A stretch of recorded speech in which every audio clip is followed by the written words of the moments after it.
Hello guys and welcome to my craft desk. Tatiana is here with you today and I'm so glad you've joined me for this fun video tutorial. Today I'm playing again with stencils and are going to share with you some tips and tricks about heat embossing. I'm starting with Ghost Stencil from Newton's Nook Designs and White Puff Embossing Powder from Wow. I also chose Orange Peel and Royal Purple cardstocks from Simon Says Stamp. I prepared a regular A2 size cut base that measures 5.5 by 4.25 inches. You can keep your project clean and simple and proceed directly with the heat embossing, but I decided to add more depth and dimension to my cut base. And so I'm taking the matching Wilted Violet Distress ink and started inking the cut edges. I'm going back and forth a few times and then switching to Black Soot Distress ink and add a little bit more color towards the edges. I set my cut front aside and let it air dry really well, because I'm going to make heat embossing on top.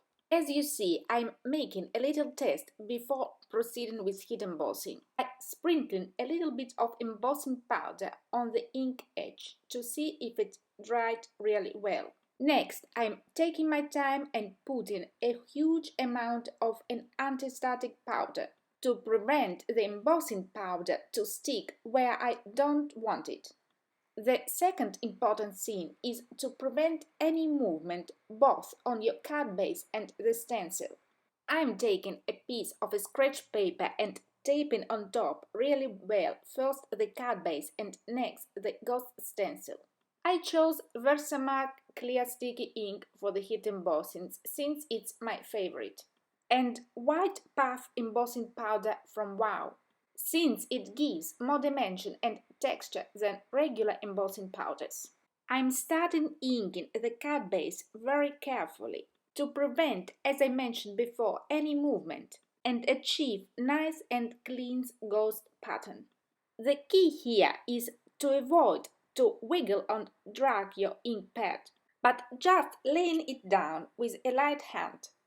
Once finished with inking, I'm slowly and carefully removing the stencil and switching to the heat embossing.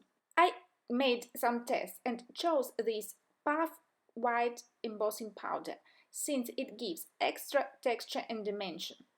I'm sprinkling it all across the cut front, directly from the jar and gathering all the excess inside the coffee filter. Finally, I'm heat setting everything.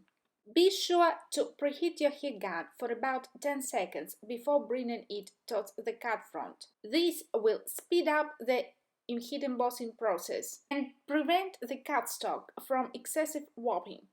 Finished with heat setting, I let the cardstock cool down for a few seconds before wiping off the anti-static powder we applied previously.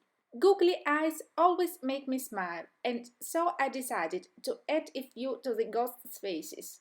I'm using a 4mm size from Darius and glossy accents from Ranger, since the adhesive is super strong and dries clear. Now it's time to add a matching sentiment to our ghost card. I picked up a small but very adorable Boohoo stamp set from Newton's Nook Designs. I'm going to make once again heat embossing, but this time with VersaFine Onyx Black ink.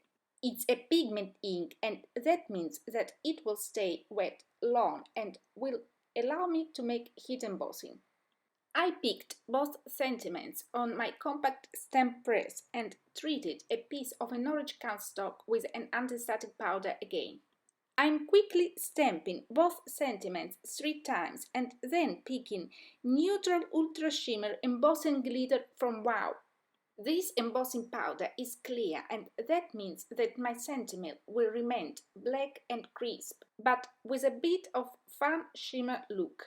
I'm quickly heat setting all the sentiments and then taking the coordinating Boohoo die set and running it through my die cutting machine.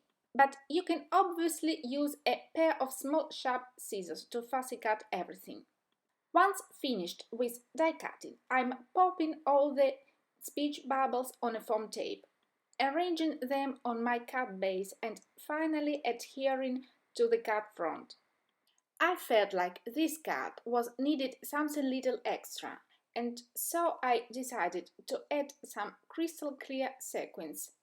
I arranged them all across my card front and then took multi-medium matte liquid adhesive.